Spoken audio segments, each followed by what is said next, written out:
238 বছরের পুরনো এক ইতিহাস। ভারতের সিকিম থেকে যে নদীটি একসময় প্রমত্তা যৌবনা হয়ে নীলফামারী, লালমনিরহাট আর কুড়িগ্রামকে সিক্ত করত, আজ সেই তিস্তা কেবলই এক বালুময় ধূসর মরুভূমি। উত্তরের 5 জেলার যেই নদীকে বলা হতো জীবন রেখা, আজ সেখানে জীবন্ত দীর্ঘশ্বাস।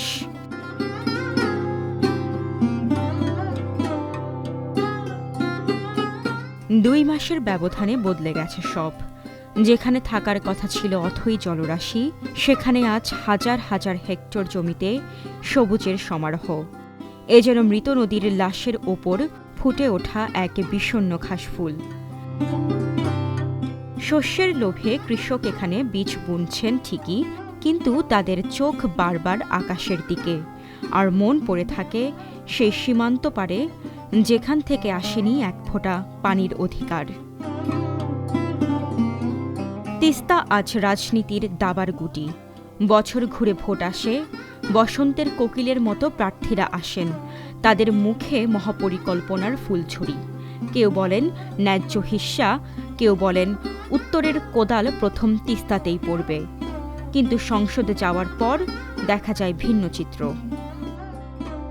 বাস্তবতা হল, নতজানু পররাষ্ট্রনীতির কারণে 54টি অভিন্ন নদীর পানি তো দূরে থাক, তিস্তার তলানিতে আজ 200 কিউসেক পানিও মেলেনি।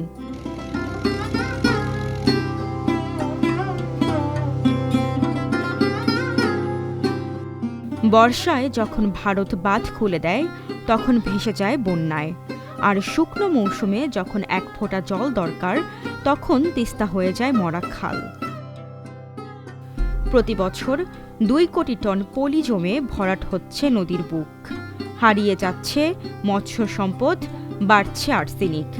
আন্তর্জাতিক গবেষণা বলছে, পানির অভাবে প্রতি বছর 15 লাখ টন চাল উৎপাদন থেকে বঞ্চিত হচ্ছে বাংলাদেশ। নদী বিশেষজ্ঞরা বলছেন, কেবল চুক্তি নয়, প্রয়োজন নদীর সুরক্ষা।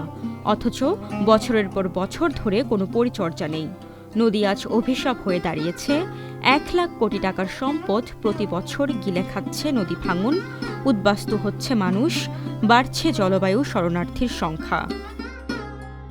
আমরা খুব ভালোভাবে যাচাই বাছাই করছি, যাতে করে এটা মানুষের এত বেশি প্রত্যাশার একটা প্রকল্প, এখানে কোনো ভুল না থাকে। উপদেষ্টারা বলছেন কাজ চলছে, রাজনৈতিক দলগুলো ইশতেহারে দিচ্ছেন বড় বড় প্রতিশ্রুতির ফিরিস্তি। কিন্তু তিস্তাপাড়ের 2 কোটি মানুষের প্রশ্ন, আর কতকাল আমরা গজলডোবার বাঁধের দিকে চাতক পাখির মতো তাকিয়ে থাকব? ডেস্ক রিপোর্ট, আজকের পত্রিকা।